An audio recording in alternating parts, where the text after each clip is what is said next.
بسم الله الرحمن الرحيم يا أيها الناس إني رسول الله إليكم جميعا আল্লাহর হাবিব ঘোষণা করলেন আরবের লোকদের উদ্দেশ্য করে, হে লোক সকল, আমি আল্লাহর রসুল হিসেবে তোমাদের নিকট আমাকে প্রেরণ করা হয়েছে। যেই মাত্র নবীজি এই ঘোষণা দিলেন, আরবের সমস্ত মানুষেরা নবীজির বিরোধিতা শুরু করল। এতদিন তারা নবীজিকে আল্লাহ আমিন, সত্যবাদী বলে উপহার দিত, লকব দিত, বিশ্বাস করত। নবীজি নবুয়ত প্রাপ্ত হওয়ার পর যখন সত্যের দাওয়াত দিলেন, তাগুতের বিরুদ্ধে বলা শুরু করলেন, ইসলাম প্রতিষ্ঠার কথা বললেন, মানব গড়া মতবাদ বাদ দিয়ে আল্লাহর আইন প্রতিষ্ঠার কথা বললেন।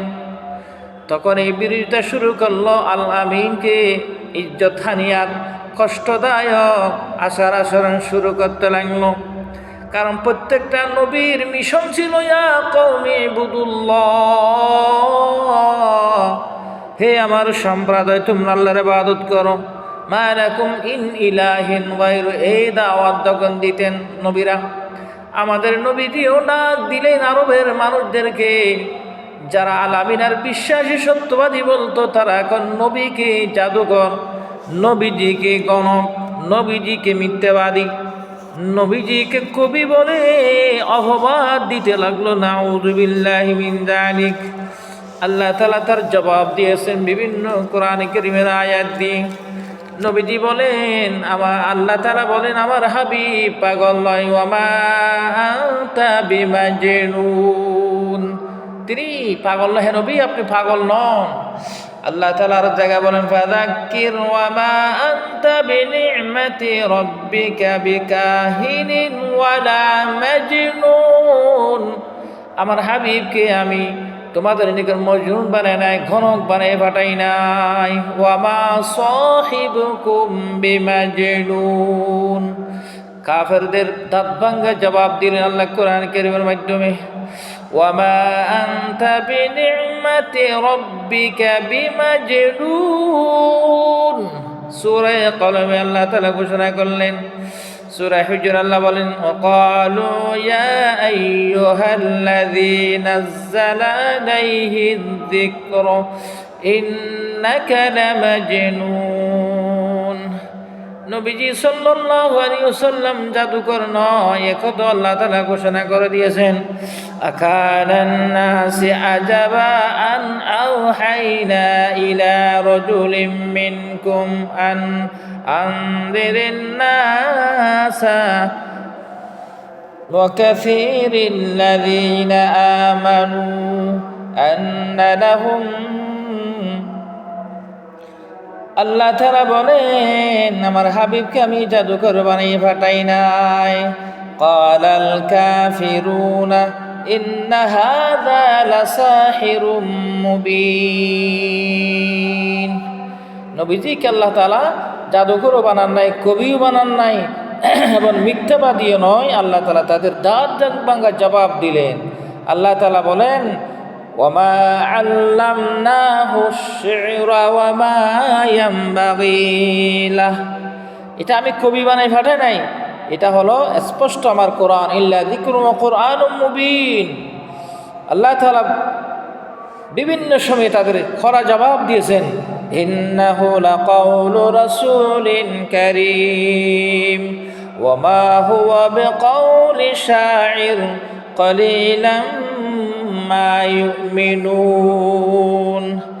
ভাই আমার বন্ধুরা, আমার নবীজি সাল্লাল্লাহু আলাইহি ওয়াসাল্লাম এতদিন তাদের কাছে প্রিয় ছিল, সত্যবাদী ছিল। তাগুতের বিরুদ্ধে কথা বলার কারণে এবং মূর্তি পূজার বিরুদ্ধে কথা বলার কারণে, ন্যায় সাম্য প্রতিষ্ঠার কথা বলার কারণে এখন বিরোধিতা শুরু হয়ে গেল। আল্লাহ তাআলা বলেন, আমার হাবিবকে আমি রহমত বানিয়ে পাঠিয়েছি তোমাদের কাছে, তার কথা, তার আদর্শ, তার আহলাক যদি ধারণ করো তোমরা জান্নাতি হয়ে যাবে। এখন নবীজির উপর নির্যাতন, স্টিমরোলার শুরু হয়েছে। এই জন্য নবী করিম সাল্লাল্লাহু আলাইহি ওয়াসাল্লামকে যুদ্ধের মধ্যে দাঁড়াতে বাধ্য করেছেন। 27টি যুদ্ধে নবীজি সেনাপতির দায়িত্ব পালন করেছেন। সুবহানাল্লাহ। ইসলামের প্রথম যুদ্ধ 2য় হিজরিতে বদরের প্রান্তরে 17ই রমজান 313 জন বিপ্লবী বাহিনী নিয়ে আল্লাহর হাবিব সাল্লাল্লাহু আলাইহি সাল্লাম উপনীত হলেন এবং 1000 এর বেশি সংখ্যা কাফেরের বিরুদ্ধে তিনি যুদ্ধ করলেন। আল্লাহ প্রথম যুদ্ধে ইসলামে নবীজিকে সাহাবায়ে বিজয় দান করলেন বদর প্রান্তরে। আল্লাহর কোরআন বলছে, ওয়ালাকাদ নাসারাকুমুল্লাহু বিবাদরিন ওয়া আনতুম আযিল্লা ফাত্তাকুল্লাহা লাআল্লাকুম তাশকুরুন ইয তাকুলু লিল মুমিনিনা আলাই ইয়াকফিয়াকুম আইয়ুমিদ্দাকুম রাব্বুকুম বিসালাসাতি আলাফিম মিনাল মালাইকাতি মুনজালিন বালা ইন তাসবিরু ওয়া তাত্তাকু ওয়া ইয়াতুকুম মিন ফাওরিহিম হাযা يمددكم ربكم بخمسة آلاف من الملائكة مسومين আল্লাহ পাক বদর প্রান্তরে প্রথমে এক আয়াতে 3000 ফেরেশতা দিয়ে সাহায্য করেছেন, আর এক আয়াতে বলা হয়েছে 5000 ফেরেশতা অবতীর্ণ করেছেন। ফলে 313 জনের বিপ্লবী বাহিনী থেকে 14 জন সাহাবী শাহাদাত বরণ করেছেন। ইন্না লিল্লাহি ওয়া ইন্না ইলাইহি রাজিউন। আর কাফেরদের মধ্যে 70 জন মারা গেছে, নিহত হয়েছে। 70 জন কাফের বন্দী হয়ে গ্রেফতার হয়েছে। আল্লাহ তাআলা ক্ষুদ্র এক বাহিনীকে বিশাল বাহিনীর বিরুদ্ধে বিজয় দান করেছেন। আলহামদুলিল্লাহ।